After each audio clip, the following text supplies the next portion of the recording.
some point you get to a debt to income ratio thing. So how do you, I guess, get around that if you want to continue working full time? And I was texting with somebody 10 minutes before you arrived about this exact thing. Okay. Yeah. So first of all, find a lender who crushes it so that they can advise you. Same thing as like, don't try to be the smartest person in the room all the time. Yes, you should try to grow. Yes, you should try to be smart, but find a lender who's also smart and really good at their game so they can advise you on this.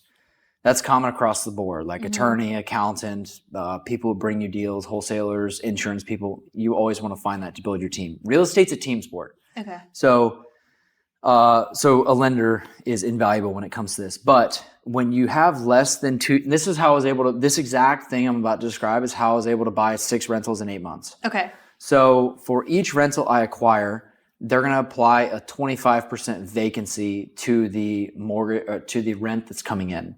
So let's use some numbers here for a second. Let's say that I buy a cheap rental, and my monthly mortgage payment is $1,000. Okay.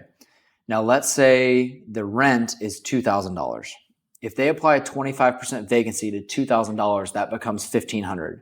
The inverse way of saying is saying apply a 75%. Apply a 75% filter to the rent for what the resulting amount is. Okay. Now subtract your PITI, or your principal, interest, tax, and insurance amount. That's just your normal mortgage payment. Subtract that out.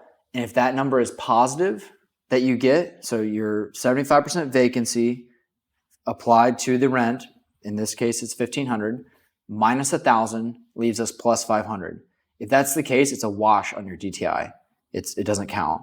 Okay. So long as you have an active lease with them paying like the first month's rent security deposit. So if you keep filling your units with that, then you can keep doing it again because it's a wash on your DTI.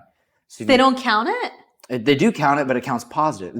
They can't use that $500 as cash flow for your overall, the denominator on your DTI as your income, but it counts as a 0. Yeah. Oh, that's fascinating. So essentially, if you find a property that is going to net you positive, and like you said, that positive amount, then you kind of can keep going and scaling. Correct. Now here's the kicker. So if your mortgage is $1,000 and your rent is $1,000, then you're going to be negative $250. So they'll count on your income in that scenario, negative $250. So if that's the case and you keep piling on rental properties, then eventually you're going to hit a point where you can't continue because your DTI is too highly leveraged. Got it. Yeah. That's fascinating because that's always the part that people leave out. Like I always thought, okay, you can only buy so much, then your debt to income is here. But that's like a great way of explaining, like if you find an asset that is going to net you positive, that there's different ways to change it, that it doesn't affect your DTI. And honestly, I don't know if all lenders can do it like that, but the lender that I used to do my 6 in 8 months did that. So use her. I'm going to be needing that. Yeah. That's fascinating. Yeah. So if you back that up even further, you got to plan ahead for that now. So if you're like, hey, I have a plan to close 6 deals in 8 months. I'm on deal number 3. Well, make sure you do the math to make sure deal number 3 can support those numbers so that you don't hit the wall because you didn't do the numbers right. And now it's a negative on your DTI. Got it. Yeah. Okay. That's the case until you hit 2 years of rental history on your tax returns. And then they use that. Okay. Yeah. Got it.